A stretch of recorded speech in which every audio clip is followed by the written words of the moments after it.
Ladies and gentlemen, thank you very much for coming this evening. This is a great pleasure to welcome you to this, the first of the 2013 Dean's Lectures here at the University of Melbourne, Melbourne School of Design. My name is Tom Cavan. I'm Dean of the Faculty of Architecture, Building and Planning here at the University of Melbourne. And I'd like to begin, as I usually do, by acknowledging the traditional owners of the land on which this event is taking place, the Wurundjeri, and to pay respect to their elders and families, past and present.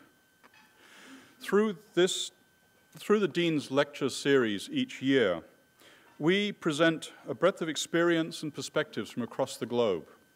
Through this, we wish and seek to fuel debate and discussion here on the campus, but also in the city and in the state.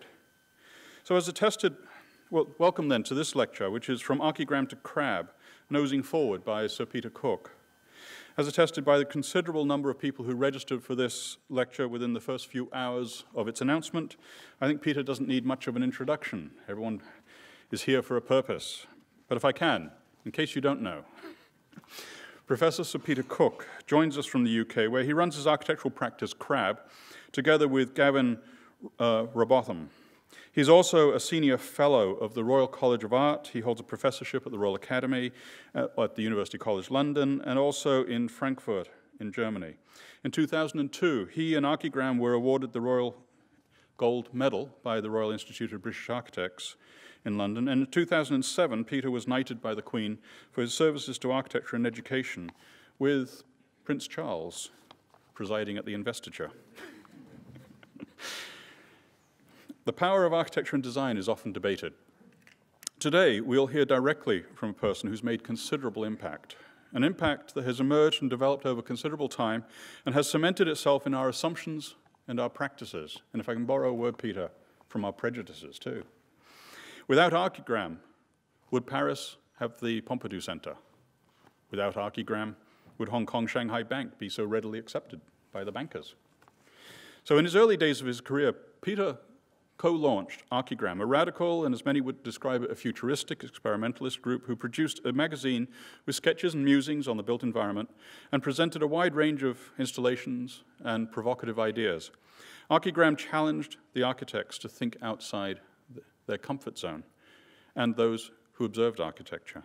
In fact, the name Archigram, of course, is a concatenation of the words architectural telegram, which is an urgent communication of great importance.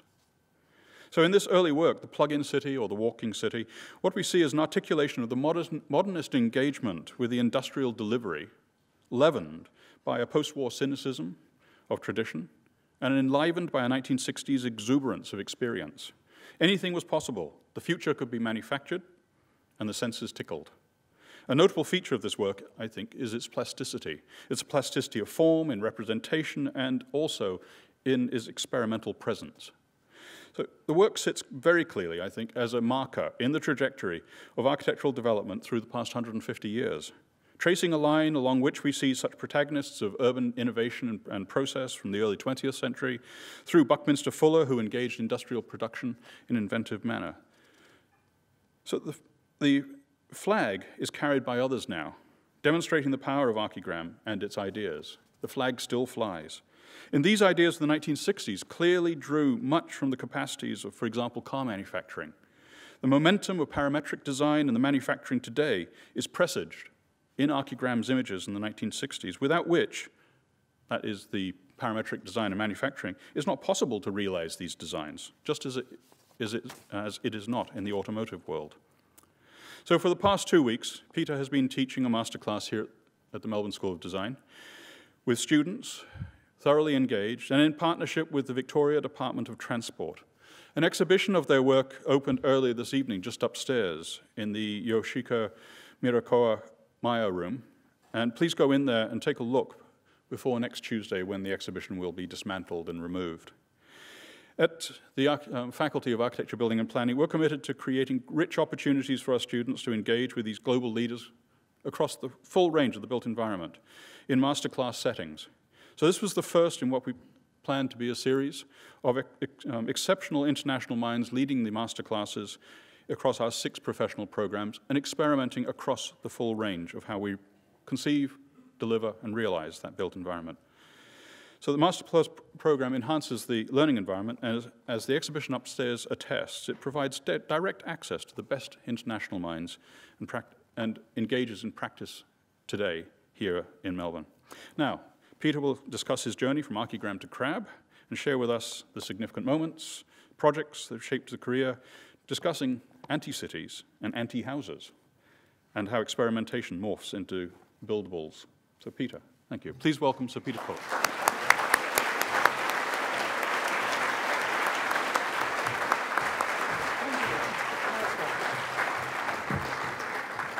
Good evening. When I went on the radio the other night, I asked for a piece of music by John Adams called A Short Ride on a Fast Machine, and I think this evening is going to be, should be using the same piece of music if we had any music. Could I have the lights down, please? Do they not come down? Are we going to have it lit? Obviously we are. Okay.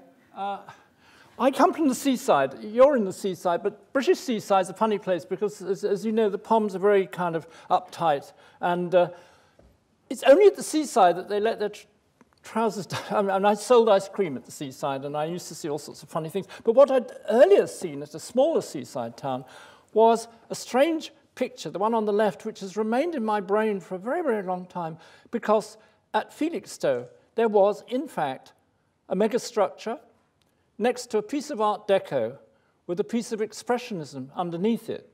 It was called the Helter Skelter, the Cafe, and the Crazy House, but that's actually what it was. I didn't realize at the time. And then when I moved to Bournemouth, I became familiar with a thing called the cliff lift. You paid a penny if you were very lazy to go down the cliff, and if you were less lazy, you paid a penny to go up the cliff. It was, in fact, technology folded into the normal scene. One didn't have to say there was technology in something else. But it's a very strange place, Bournemouth, where I first went to architecture school. It was the last place in the UK still doing the École des Beaux-Arts curriculum.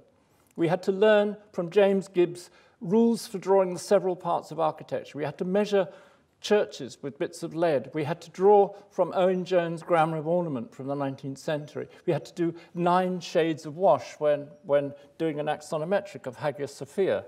How I hated Hagia Sophia for many decades.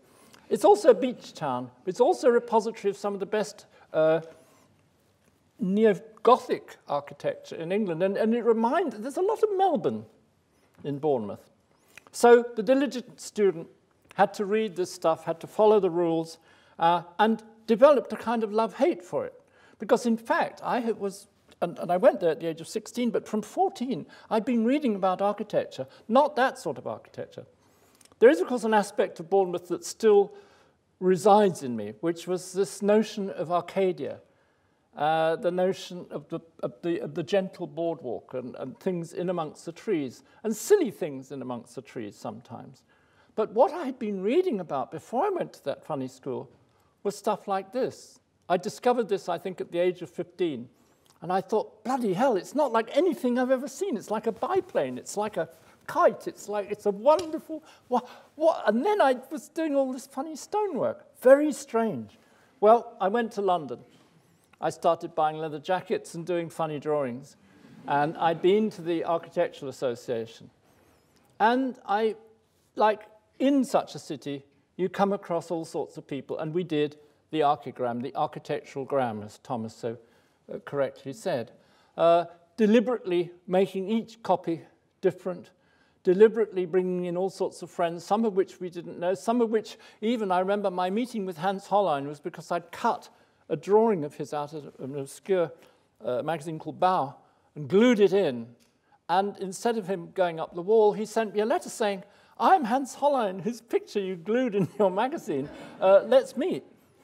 We did pop-up magazines. We did things where, you did, instead of the old sort of serious thing, don't architects take themselves so serious. So I think the old serious thing, we've done this design, therefore it's got to be very, he said, pops up. Why not? Send your own stuff up. Nobody else is going to not let you. And we were I would say in summary, we were a kind of coalition of very individual minds. We were almost even in competition. It's rather like a very, very good school studio where you sort of, okay, fuck it, I'll go home and do something more you know. And believe it or not, we were subsidized for a long time by a famous company, Taylor Woodrow, of building constructors. They didn't quite know what they'd got, and they paid for this model to be made. How about that? This is your day job project. And of course, the other thing is the relationship between one's work and then one came to teach after doing about 2 years as a rather stroppy juror, as some of you in the room will know this experience. And in fact, taken on to teach, I never had the luxury of anonymity, because in fact, the Plug-in City had been published in the Sunday Times colour supplement about 4 weeks before I started teaching. And what would be normally the humble role of the assistant to the fifth-year master, a lowly job, a humble job, some sort of useful person. No, I was that fuckface who'd done this ridiculous scheme, you know. And I'd been told afterwards by various people who were in the year, who became friends of mine, they said, we thought, God, do we have to do that? Who is this Wally? And in fact, of course, what happened was in that first year of teaching, not only did my boss have a nervous breakdown, leaving me in charge of 86 people, 10 of whom were older than me, but it meant that I hardly did any drawing of my own. I became a kind of dreaded amateur psychologist, which I have probably remained, hence my words upstairs. Well, there were many, many Archigram schemes. Ron Heron and I were in Los Angeles. He did an instant city which was based on freeways in Santa Monica. I did, though I was sitting in Santa Monica, I was doing a picture of an instant city in England. And in fact, the stuff that I was looking at down the street was the same sort of ticky-tacky that was somehow being incorporated into one's own projects.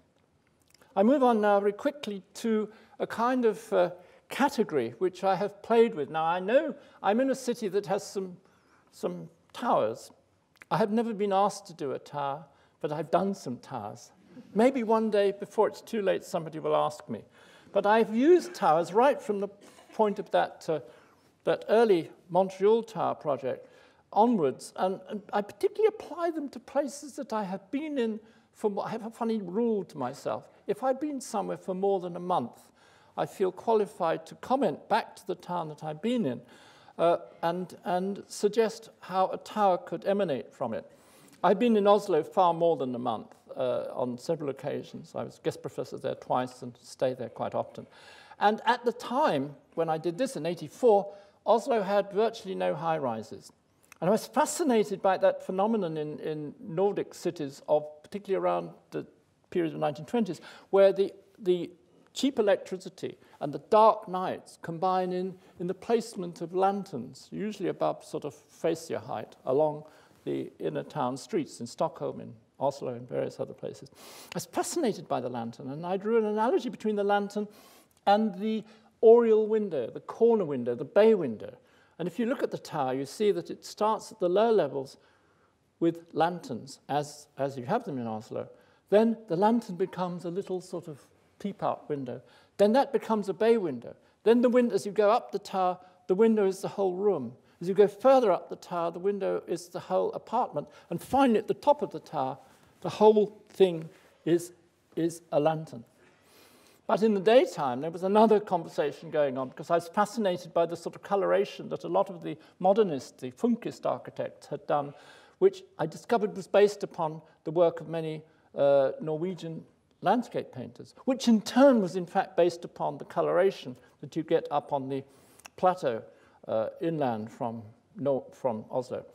And so I was fascinated to say in the night it is a lantern. In the daytime it is in a sense quoting some of the tradition of the place. In other words, without being, I don't think I've ever been consciously a kind of locationist or whatever the word is, but in a way sometimes one is. I found myself in Brisbane, also in the 1980s, a couple of years later, as a guest professor. We're doing a workshop. In that case, it was a one-month workshop. And I did a naughty thing, which was to do the project myself in Britt Anderson's house, which I was borrowing, and quietly did the project myself. And I did a sort of contrast of towers there. The one tower on the left, which looks as if it might have been Norman Foster at an early moment, and the tower on the right, which was actually based upon looking and travelling around the Brisbane bungalows, those funny Brisbane houses that are lifted up on legs to avoid the bugs, and were initially using cast iron imported from the UK, and then I think local cast iron. In other words, the bungalow with the veranda, the natural ventilation running across it. And I said to myself, why can't one simply put bungalow on bungalow on bungalow on bungalow? And that's really what the right-hand tower is doing. Now, I have a wife who comes from Tel Aviv, and so therefore, I've been to Tel Aviv many times. Again, nobody has asked me to build a tower in Tel Aviv, though there are many towers going up at the moment. But I took it upon myself to do one tower, which was in a sense looking at the business of isolation of the office from the ground, and also the idea of sun shading, so that this tower on the right there is actually based upon the idea of 3 or 4 or 5 skins that can be folded and move with the track of the sun. Many other towers, a tower for Paris on the left, the cheekiness of the Englishman doing a tower for Paris, suggesting that they might have pocket gardens as you move up the tower, I think is not a particularly French idea. In the middle for London, located in Hampstead, and using the idea of collecting water and trickling the water slowly down the side of the tower. It's damp, therefore it's Hampstead, therefore it's Dampstead. Sorry about that.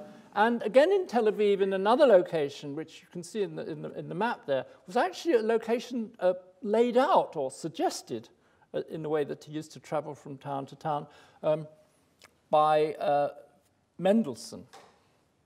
And Mendelssohn suggested that there should be a ring of houses around the edge of this circle. He got the other blokes to actually design them, but he suggested the idea, and then said there should be 3 towers in the center.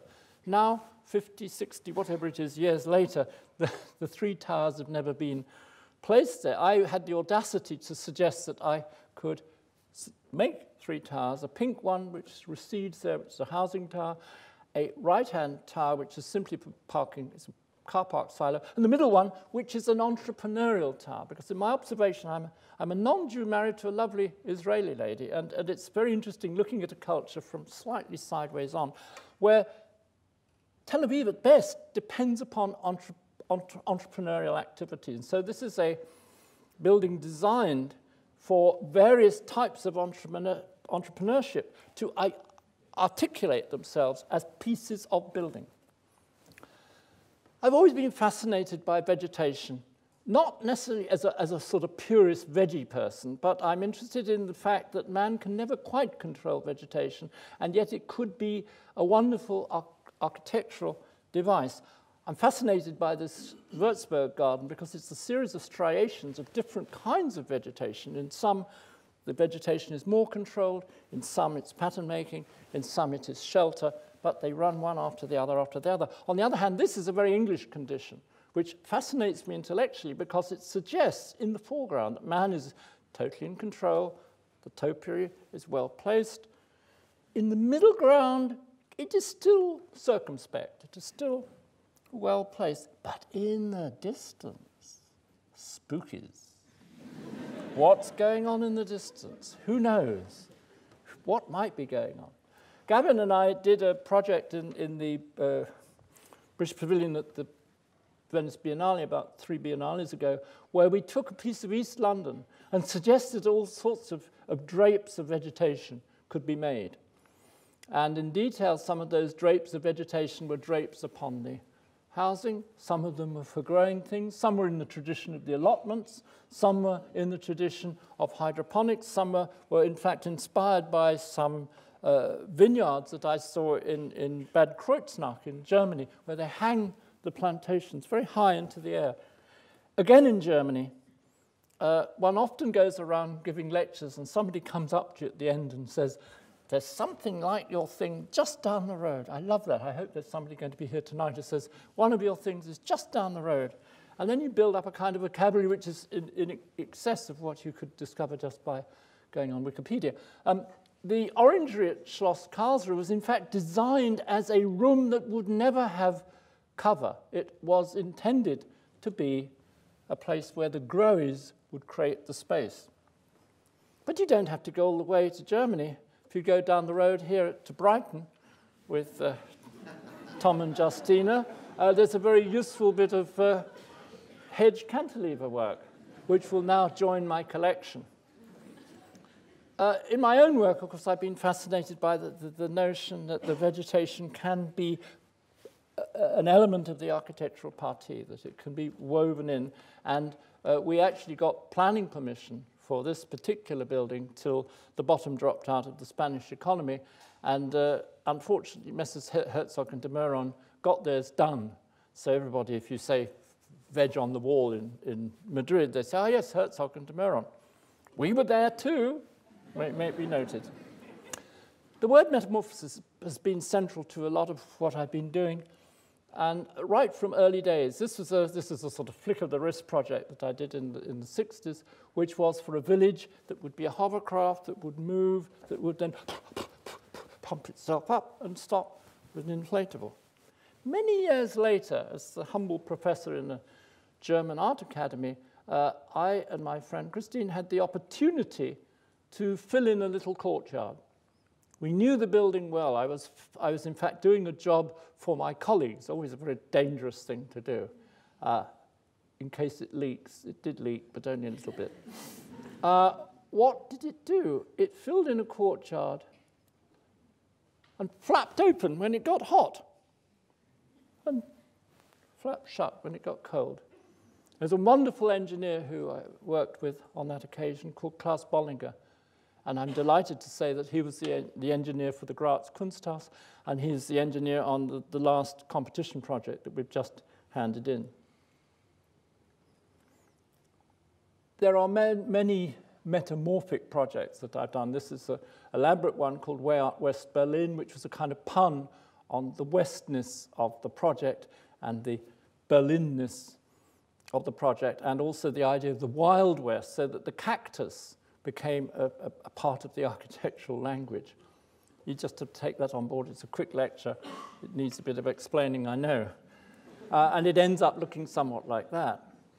Probably a more developed project, but later project, is, of course, Veg House. I like calling it veg rather than vegetated, because it's like meat and two veg. It's a sort of casual thing. The Veg House starts off as a triangulated enclosure with car parking, a bedroom, some electrical equipment, and a little bit of armature so that things can grow. And then they do grow, and they get more, and the pieces move, and they do grow, and they become more spooky, more almost Victorian in their word references. And of course, a lot of those spidery things are mixtures of high-tech equipment, air supply, growies, hi-fi, all sorts of things mixed in. I love the idea of hi-fi being part of a thing that's growing grapes, for example. If you get your head around that, you can certainly draw it.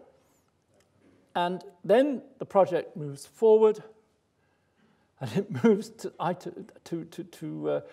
version 6, at which point you say, fuck, it can't go any further. The thing has taken off into the unknown. And you stop the project. Otherwise, you go mad. Having done a vegetated house, though, it suggests that what happens if you have a village of such things? You might have a kind of suppurating series of enclosures, not all of them triangle in this case, and that they're changing and moving and drifting and melting and soaking at different stages.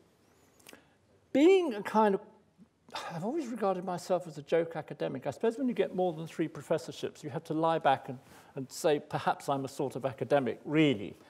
But invited to Rice University once, I was doing a series of seminars on urbanism. And one day, you know, like people do, they said, what do you think of Houston?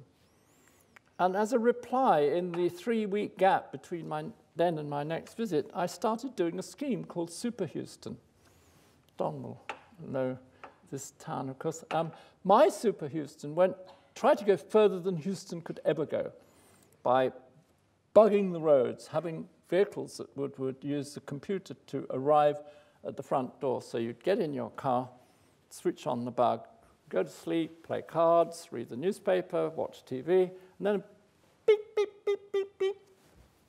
You'd take over the wheel and say, "Hey, Uncle George, great to see you. Wow."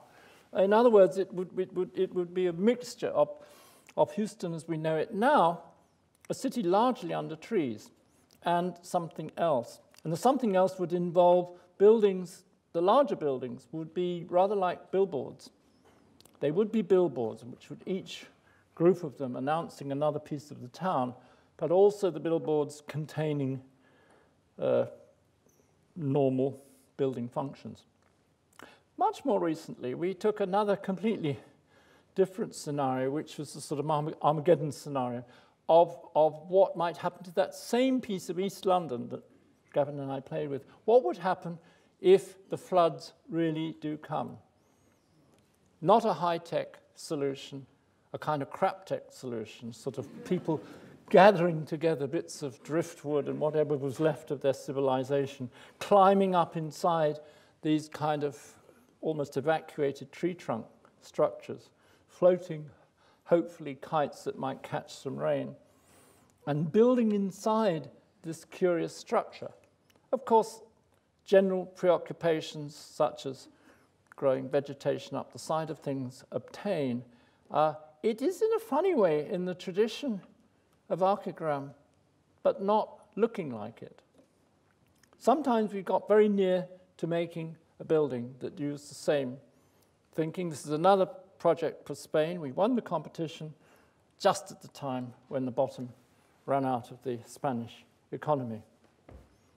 More recently, I've been interested in the grain of vegetation again, and allying it with the notion that perhaps this is a hypothetical project, as many of them are, but it is an imagined landscape where you can see inserted within the landscape certain drifts of constructed objects. But the constructed objects are the clear ones, the blue ones and some sort of clown-like ones. But then if you look at the vegetation itself, I deliberately posit the fact that perhaps some of those pieces of vegetation themselves are structures, or even are quasi-architecture. I deliberately put a series of ambiguous elements in, which might be interpreted as architecture, might be interpreted as vegetation, or some kind of strange morph of the two. A short digression, which I think is necessary to give. I ask you this question. I move in academic circles. There are many, even talented people who don't believe, can't bring themselves to smile. I was in Santa Monica one morning, my favorite other city, and man had a soft toy animal on his head. It was 7 o'clock. I immediately rushed back to the hotel and emailed my friend Marian Coletti, because as a student, he had done a project with animals on his head. And he immediately emailed back and said, "There's a third guy I know about." Now, I have to point out that Marian Coletti is Professor Marian Coletti. This project, and my wife Yael was his tutor, this project led in a roundabout way directly to his eventual thesis. And the work that he does now is the stuff below there. He oscillates between University of Innsbruck and the Bartlett. But if that can start with animals on the head, why not? I, after all, have a background of loopy stuff. As I say here in my black hair period, I did Infogonks, which was meant to be a university that would probably drive you blind, but would connect with the world. I was giving a lecture in Vienna, as one does, and a delightful young lady came up to me at the end of the lecture and said, "You must go to Schlugenstrasse, whatever, number 43. I thought it was a sort of invitation. In fact, it was an invitation to look at a shop window in which there was sausage model urbanism. Never be surprised by sausage model urbanism, but never be surprised by large sausages, even in Oslo, done by great guy called Magnus Viggin. It's a temporary museum. And after all, I have a certain legitimacy in funny, nasty shapes myself. I like things like the fact that Mike Webb, visiting the University of Manitoba, was sitting in an aeroplane which happened to be in the library. Why not? After all, I think you've had C.J. Lim in town recently, and C.J. is another person who is a fantastic aficionado of the work of Heath Robinson. I would posit the notion that Heath Robinson is really the originator of the British high-tech moment. But I would need another hour to explain why. Of course, it's not the prerogative of the English entirely. We were in Valparaiso, Chile, recently, and we'd just come up the top of one of those cranky lifts they have there, and I was, as I have a habit of doing, I was photographing a kiosk. And the bloke inside the kiosk noticed this and then cooperated by bringing his dog from underneath the counter and placing the dog so that it would look as if the dog was operating the kiosk. He got it. He knew. He was one of us. I find myself with a predilection for noses. Now, I'm sure a psychologist would have a wonderful time with that. And maybe if there's a psychologist in the room, they'll whisper quietly in my ear what this is representing. But I do seem to like noses, and I'm lucky enough at the moment we're actually building some noses. That was why the title of the lecture had nose in it. I'm fascinated by kiosks. I think that they tell you a lot about the scene. A Brighton kiosk isn't as interesting as a London kiosk. The London kiosk can be virtually the Archigram object, the mobile element that can expand its enclosure, it's technologic, it's there, and it has coffee. And it tells you about a culture. The Swedish are very sensible. They're very reasonable, very dull. Look at the kiosk. Whereas in Vienna, they are making with the big sausage. Natürlich. In Bremen, in northern Germany, they also have some big sausage, but it is a little bit more controlled. And in Los Angeles, they have nearly as many fatzos as you have in Melbourne. And they have a big fat truck. But in New York, it's hard and mean and tight. You better watch your wallet. Whereas in Brisbane, it's expansive. I don't know what to make of Melbourne yet. But I give my next lecture next Tuesday in Tokyo. I will have had it sorted out in my head, and this will have probably a different caption. But I want to talk about what we assume of cultures. My wife's city is often in the news. Her country is often in the news as a troubled land. Now, the city was developed by that terrible combination of Scottish town planners and German-trained builders. Interesting, lethal combination. But it did have one Germanic feature, which was the boulevards. The standard thing is have the boulevard with the trees, the dogs shitting, the little modernist kiosk at the end, each end of the boulevard. And indeed, you do. Here's a really fantastic guy, has the best juice in the Middle East, and he enjoys his modernist kiosk, and there's always a queue. There's never not a queue. Frankfurt, Germany, has a calm history of the last 50 or more years. Has a boulevard, Holbeinstrasse, with the trees, same dogs shitting, same trees, same rounded cornered modernist kiosk at the end of the boulevard. But it's miserable. There's some poor old guy farting there, and there's a sad Turk inside who just about sells you a bottle of milk. We've had our sorties into the world of designing kiosks. This is a competition that we got into the final of, and then they kind of abandoned it, leaving us trailing, but loving the idea of the kiosk, or of course the boardwalk, which has been a center point for many projects that I've worked on. The idea of the boardwalk that can lock into and under the legs of the buildings, the boardwalk that can turn into a natural, oh, it's automatically doing its own thing, it can turn into a natural place for the flaneur. And in Gold Coast, we are also interested in the possibility of the boardwalk. And we discovered a little outfit run by very young people called Rabbit and Cocoon, which is already doing some of the things that we talk about in the boardwalk. There is human life in Gold Coast. But my favorite of our projects for this was a competition project we did for Skopje, for a footbridge. They simply wanted a footbridge to link the shopping centre across the river to the shopping centre in the middle of town. In Crab, we said, hey, that's a nice little one. And then I said, yeah, footbridge, just a footbridge. How about a kiosk? Of course.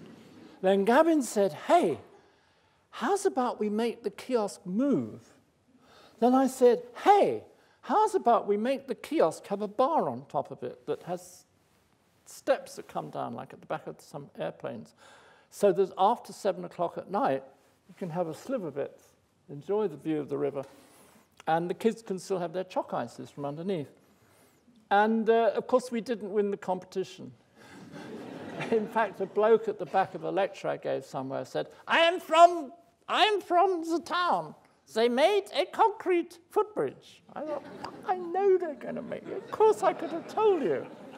We are mad. You know, I think that's one of our best schemes, and I offer it to any town that has the will to cross a bridge creatively. You don't even have to have the river. I mean, you could just have the thing with the...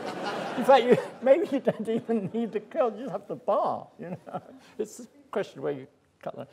Yes, of course, we do naughty things with places. We take a calm, absorptive European city, and I think many of you know what's coming next. The city, if you look just at this view of it, has already some weird shit going on. There's these baroque minarets and so on. And then if you go down a little unsuspecting side street, you find there's a sort of bum sticking out from the street. And in fact, the lad rests there like a dog. I think it's like a dog in a basket. It is of the scale of the town. It just happens to look a bit different. It's a very simple scheme. And I think one of the reasons we won the competition was that we were actually simpler than many of the very complicated schemes that some wonderful people did.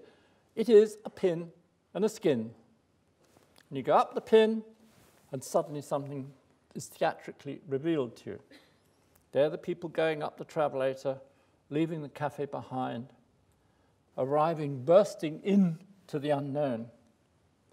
The organization took the form of the site, where you see on the left-hand side the old iron building, behind it a couple of second-rate sort of Baroque houses, and then a piece of site. And all we did was effectively to go to... We squirted the building into the available bit of site and stuck the pin up it, I mean, so to speak. And that's all it really does. I mean, the rest is noise, you know. And of course, we had to respect the culture, we had to respect the local culture, the existing buildings. We had to honor the indigenous building. Until we found out that that metal building was stuff brought in from Sheffield. It had been, so there were some loony British who sort of sold them this metal stuff in the middle of the 19th century, and some loony British who sold them this plastic stuff at the end of the 20th century. So much for indigenous culture.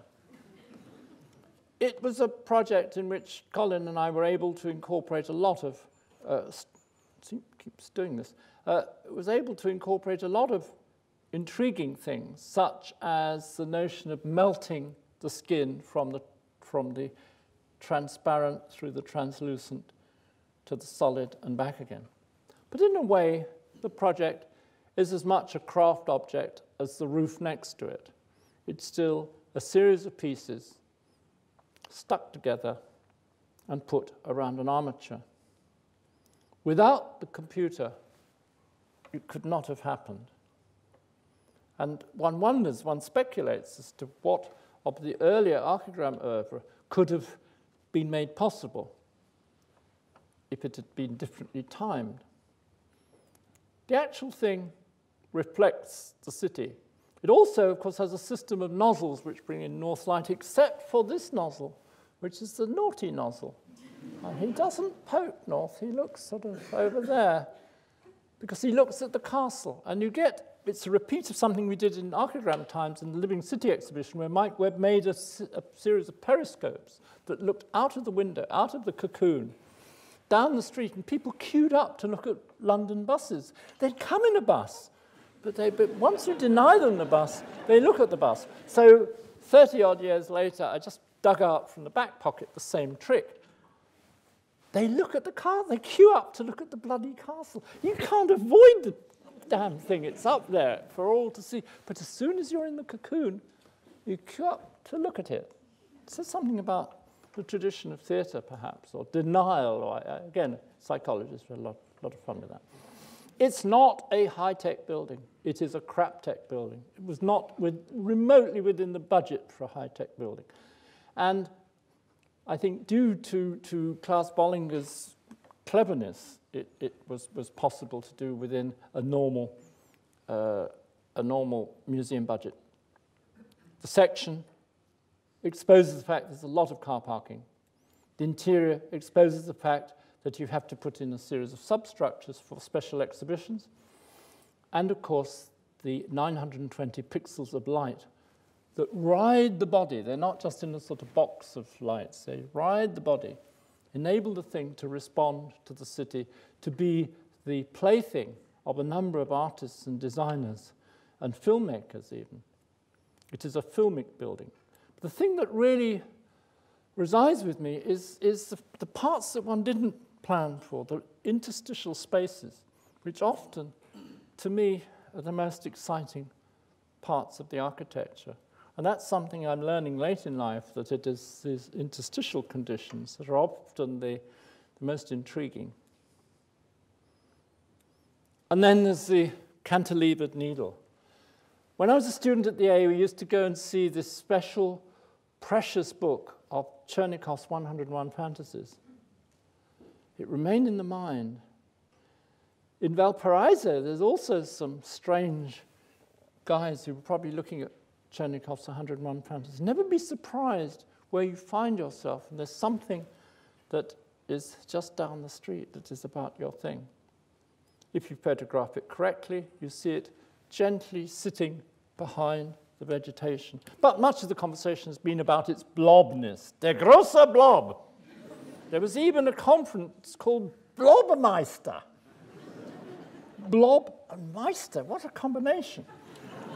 And of course, the journalists loved the notion of the attack of the blobs. We have a serious and legitimate tradition in the United Kingdom, she says archly, of blobs. We have the wonderful 19th century blob, and we have Mr. Blobby.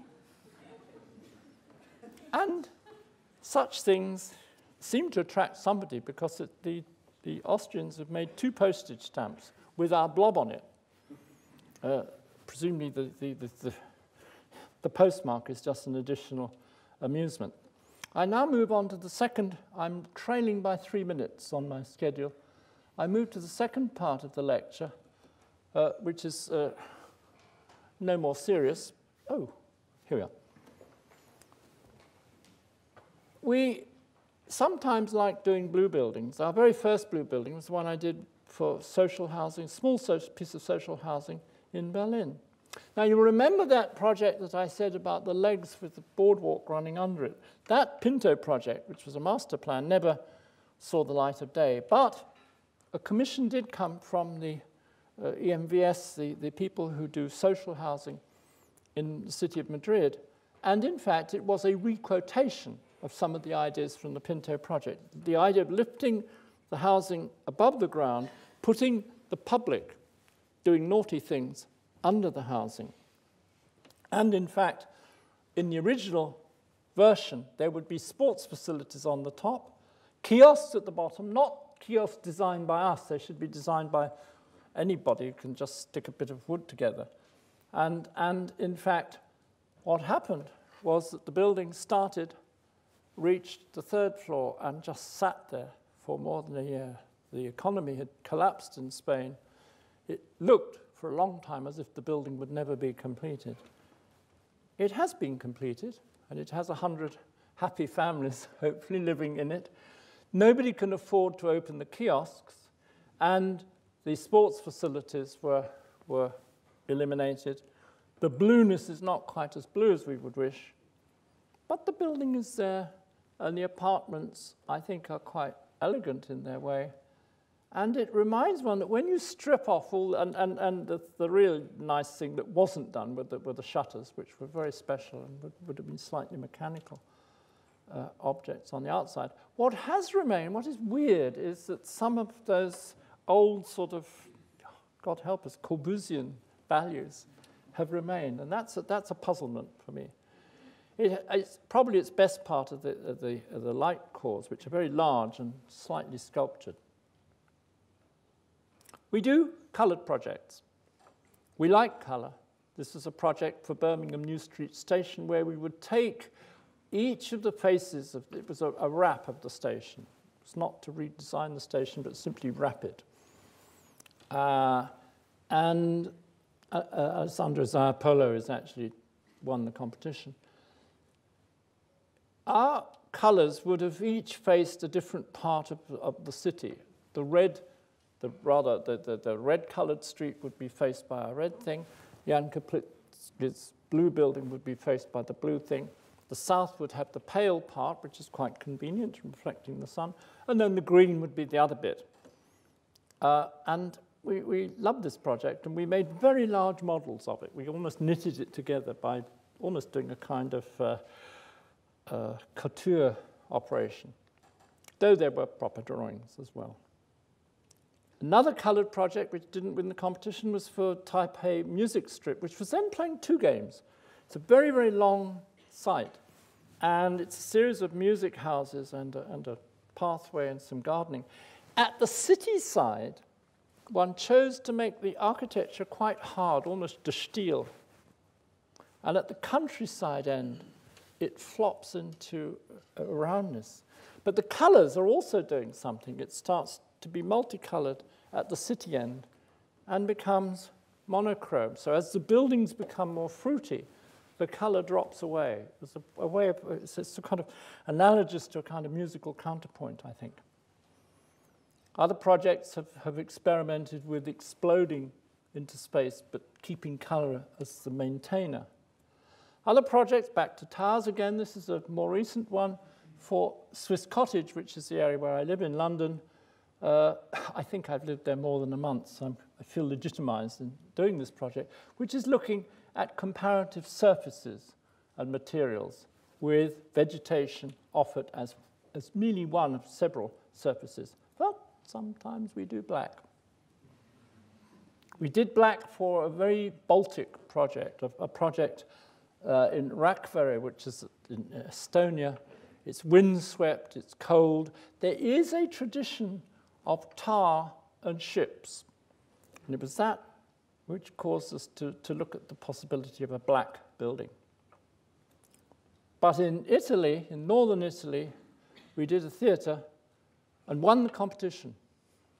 It's actually, from Crab Times, one of our favourite projects. But it is Italy, and the mayor got booted out, and the project collapsed. But it is still one of our favourite projects. You can see the building somewhere there of the same coloration. It's a town that has a tradition of terracotta. It's a town that has a series of open spaces, and the parts of the theatre were very carefully tuned so that they would pick up connecting lines between different parts of the old town. And alongside is the market. We deliberately encourage the market to be part of the building. In fact, you know, I think that theatre in a small town isn't a question of sort of, well, it's partly a question of who you see with a glass of wine in your hand, and then, you know, you go to sleep when the performance comes on. But the other thing is that theatre can occur almost anywhere. And what you're providing is a piece of town that, especially if you provide some liquor and some coffee and some places to shelter, a part of the marketplace that you drag up onto the theatre.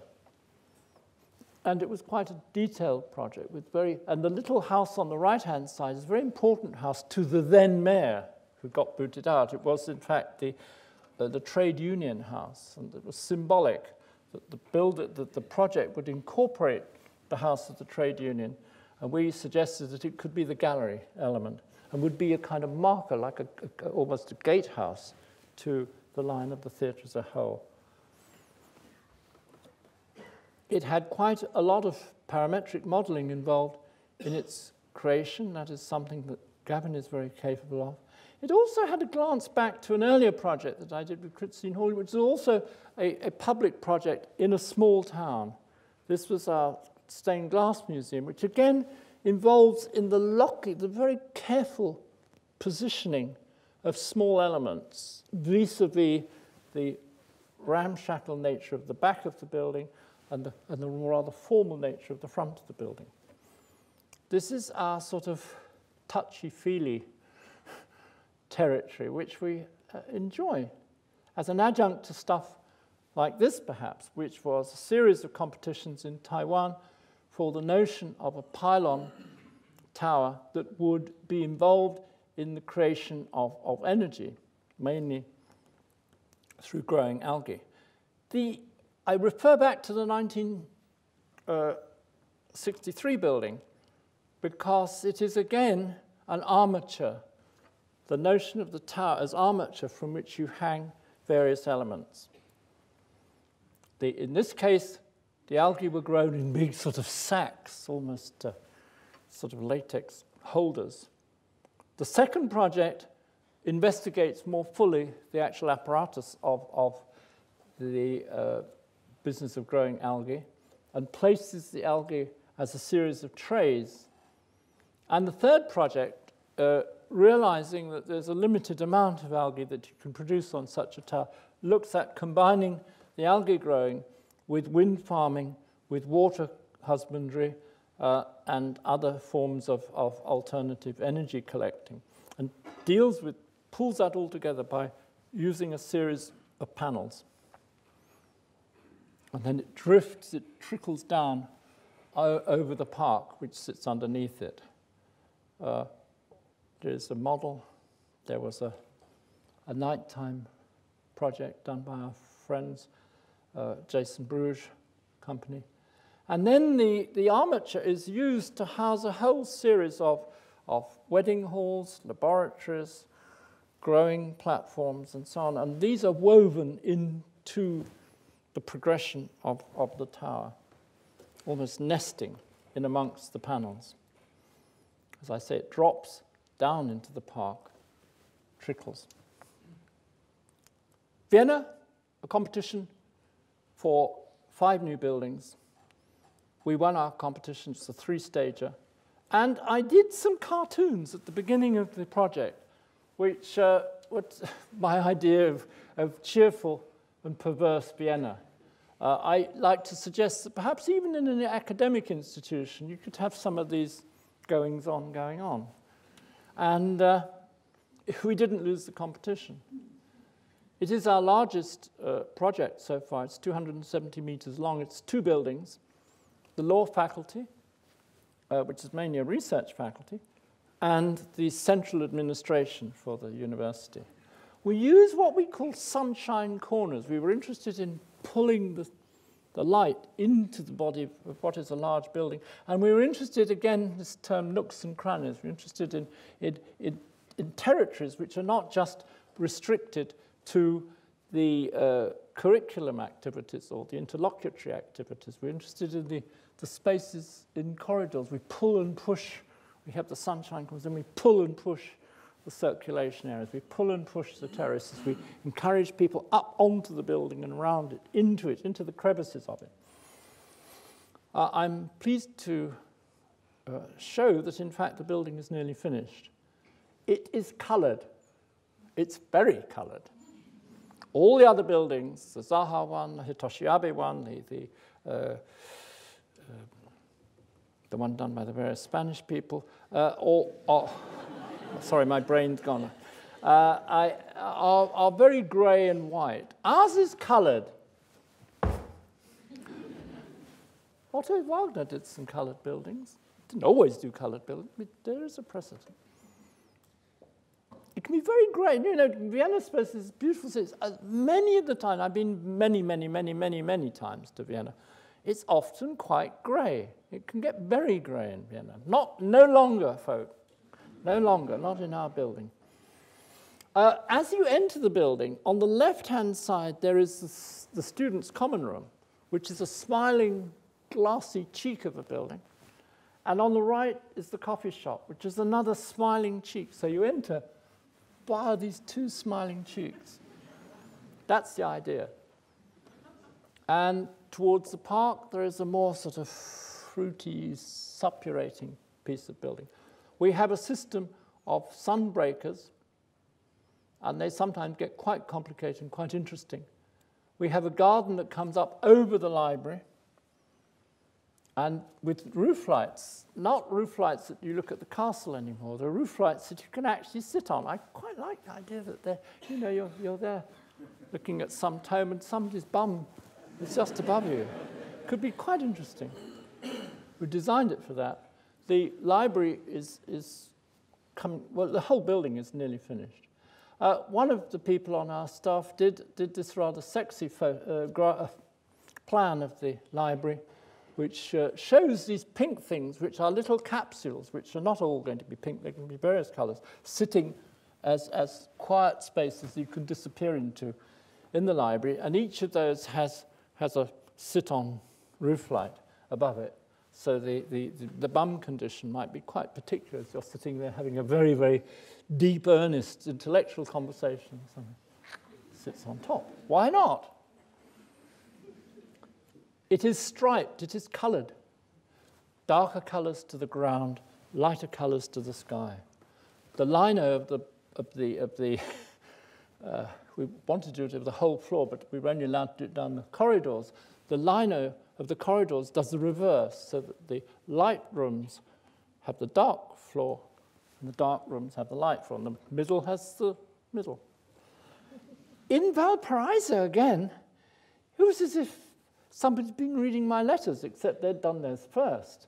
It's extraordinary. You go somewhere very, very distant you never knew about before, and there it is, that stuff, that thing, the coloured. Well, actually, I had done it before, a long time ago. It's what I call, again, back pocket stuff. You have certain ideas, you don't get to do them, you stick them in your back pocket, and then, if you're lucky, sooner or later, it comes out of the pocket saying, maybe we can do it here.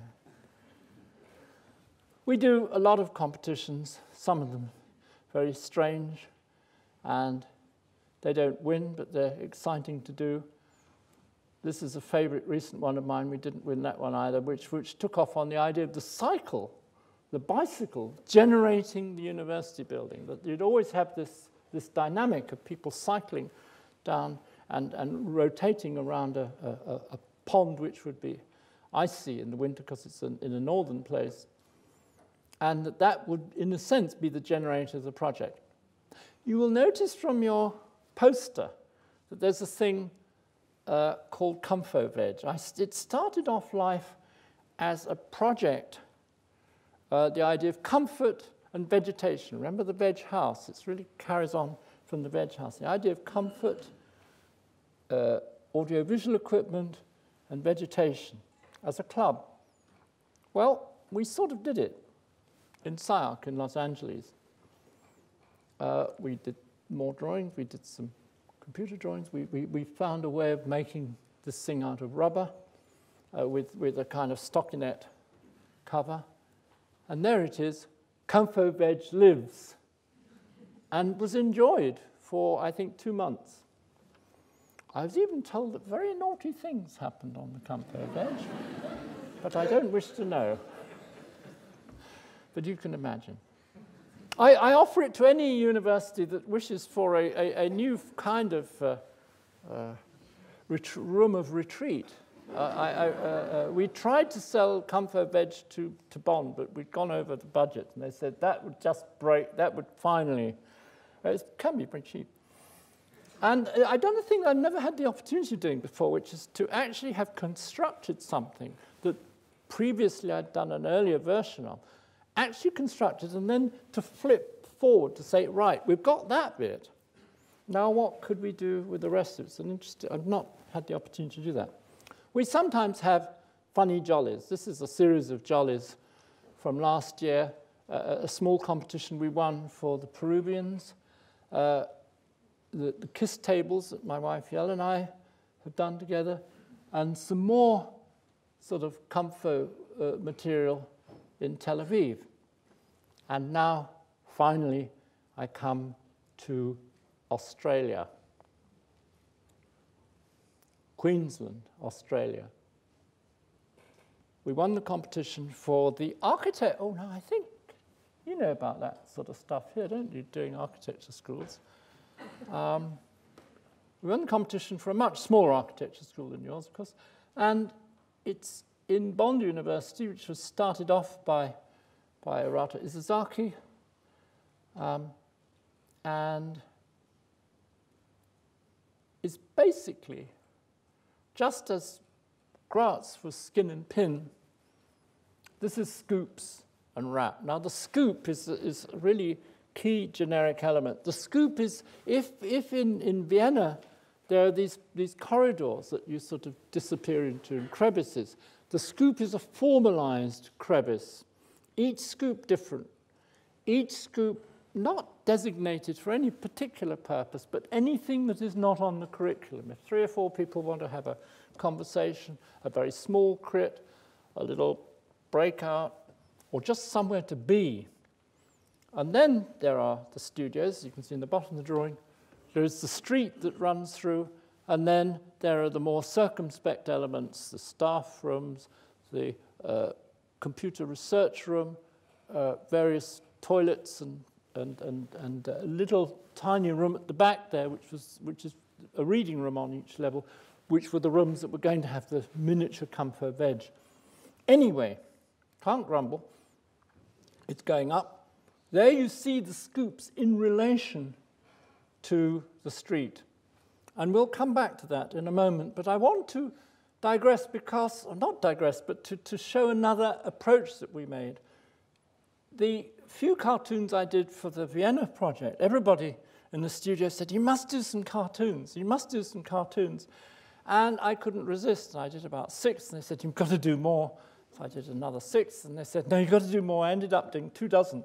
I'm not going to bore you with all of them. But these cartoons suggest that, for me, the designing of an architecture school is, in a sense, not just going to the, you know, the tomes, not going to the metric handbook or the modern equivalents of such things, but to have, after all, 45 or more years of anecdotal experience of the architecture school and all its funny ways. This is a jury where possibly rather pert young faculty says, I question your terms of reference, Barbara. And of course, life imitates art. This is a wrong accent for SIARC, but it's SIARC, where there indeed Barbara is having her terms of reference questioned. This is the fact that it's important to have a circulation system by which things can be observed, but that you don't necessarily interfere. This is something borrowed, actually, because Gavin, who went to 4 schools of architecture, including Harvard and Bartlett and SIARC and Brighton, and I, who've been to all sorts of art, we have a lot of knowledge of different architects. You know what they do at so-and-so? That's not a bad idea. And the idea of the upper corridor was based on UCLA, where you can watch the crit from the corridor above, but you don't have to interfere unless you go down and interfere. Quite a useful, very simple thing to say. So this is somebody that looks suspiciously like Odile Deck as a visitor saying, yeah, and saying to the faculty, yeah, they're undoubtedly very bright. This is a little nod in the direction of the visiting fireman. The thought that there might be somebody from Princeton up at Bond is an intriguing one, and but they won't be back there till the 18th. I think we all know this situation. It's a justification, and you look at the guy, he stands no chance. But he believes that he might. And this is another situation which is really saying it's got to be a building that's available all the time. We've all been there. Things really weren't going very well. This is my own favourite one.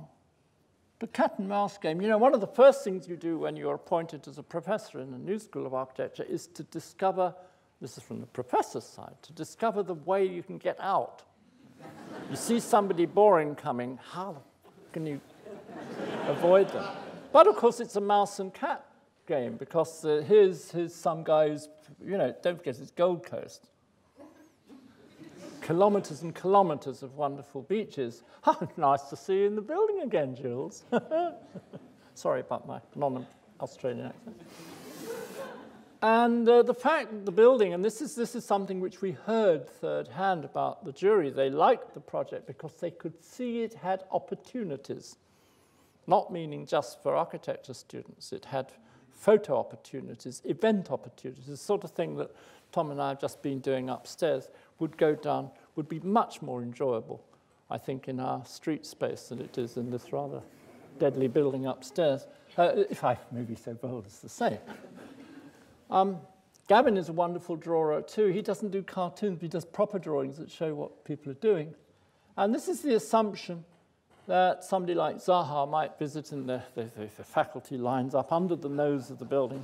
Oh, I shook her hand, you know, I shook her hand. She said hello, rather like the Queen. But this is also a symbolic one, which I put at the end of the series, because, in fact, even when you win the competition, much of what then happens is tweaking. And much of what happens in a tutorial is tweaking. And much of discussion of a project and of ideas for projects is tweaking, is adjusting and developing. There is a street running down the core of the building, and the street has these folds of scoop around it. As you look down, the scoops change direction slightly, and there are bridges. And in this picture, the studios are on the left. Of course, both Gavin and I love drawing. We do a lot of drawing. But once somebody digs the hole, suddenly the drawing is frozen. But there is still tweaking to be done. We put our best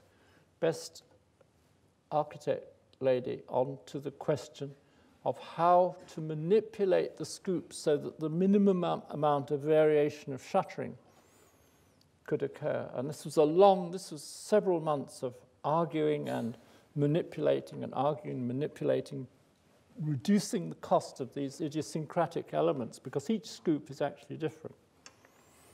And we pulled it off, and we found some German sort of patent shuttering, which even the builders in Gold Coast managed to handle rather well, actually. There will be a certain amount of plywood applied. There will be a sort of mystery feel to some of the building. And it sits proudly on the street rises up a small hill, and out saying hello, not this time gleaming cheeks, but a nose. And there is the nose, and the nose lives, despite the efforts of Arabs of Brisbane to stick a fucking great column down the nose like a dribble, but we managed to bully them out of that. It's called a structural upstand, guys. It's really modern. God help us.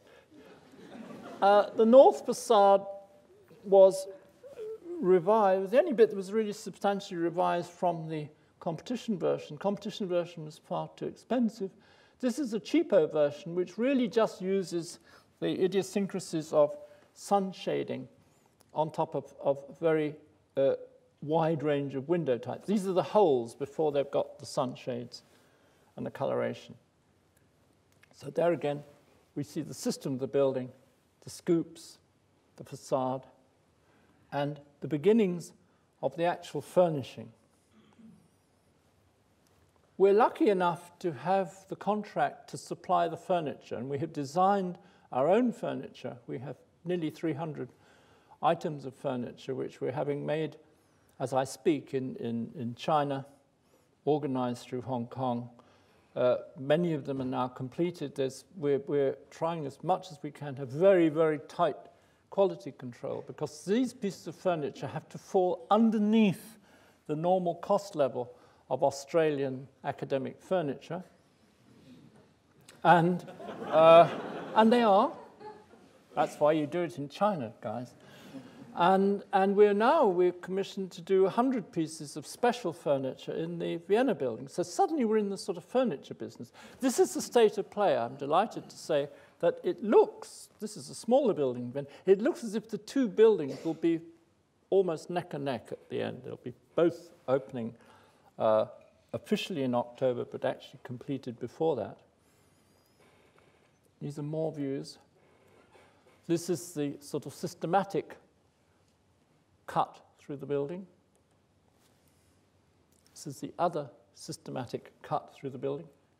And these are the pieces of furniture. You remember the KISS table? Cousin of the KISS table. There is a color coding by which various types of, and of course there are various interlocking systems, so you can have groups of people, 4 people, 6 people, 2 people, 1 person. And then there's different varieties of furniture for the teaching rooms. We've made models of all the furniture, and on the right-hand side, the first prototypes. But many more have rolled out since this photo was taken. And I can report that that is the state of the building. This is a little bit further back, actually, but it's rising. The concrete work now is pretty much finished. I finished, therefore, with some home pictures. Sometimes the surviving members of Archigram visit Crab. This is Michael Webb drawing an aeroplane, and Gavin Rowbottom waiting to draw another aeroplane. That's what boys do when they meet. They draw aeroplanes. Gav and I enjoy ourselves and sometimes have a party. And sometimes the scoops are discussed, and sometimes visitors come. As much as we can, we don't have a po face. Thank you.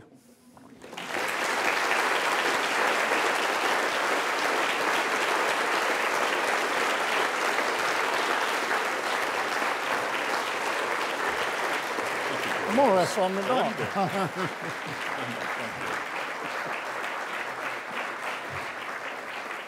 Well, Peter, that was truly fantastic. I think he's tricked us, beguiled us, led us down the country path, and delivered us to a point where we'll believe anything you say. I think the statement this evening is quite clear. The impact of Peter's work over many decades is profound. We have digested a lot of what you've said over the years, and yet you continue to discover, to lead, and to reveal the new. So I think we're very privileged this evening to have you here in Melbourne. Thank you very much for coming all the way to Melbourne and for spending 2 weeks with us. I would encourage everyone... Thank you for having me, mate. Come on. I would encourage you all to go upstairs and see how the students have interpreted all of this and engaged with it. And we would look forward to seeing you back in Australia at some point and back in Melbourne at some point. No worries. Now he speaks the language. So, thank you very much for coming.